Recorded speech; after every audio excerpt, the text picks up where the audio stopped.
தமிழக வெற்றி கழகத்தின் 2ஆம் ஆண்டு துவக்க விழா நம்முடைய வெற்றி தலைவர் தன்னுடைய பொற்கரங்களால் திரைக்கு மறைவில் கபட நாடகம் ஆடக்கூடியவர்களை விரட்டி அடிக்க, ஒருவர் பாட்டு பாட மற்றொருவர் அதற்கேற்ப நடனமாடிக் கொண்டிருக்கக்கூடிய கபடதாரிகள் அனைவரையும் இருவரையும் தமிழ்நாட்டை விட்டு வெளியேறு, கெட் அவுட் என்று சொல்லி பொற்கரங்களால் முதல் கையெழுத்து போடுகிறார்.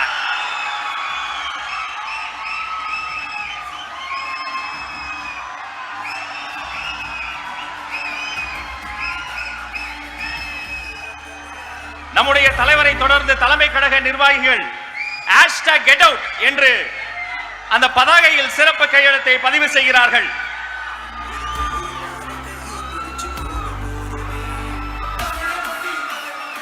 வரவேண்டிய தலைவர் வந்துவிட்டார். இனி வீட்டிலும் நாட்டிலும் உங்களுக்கு வேலையிலே கெட் அவுட் என்று உரக்க சொல்வோம். Get out, get out.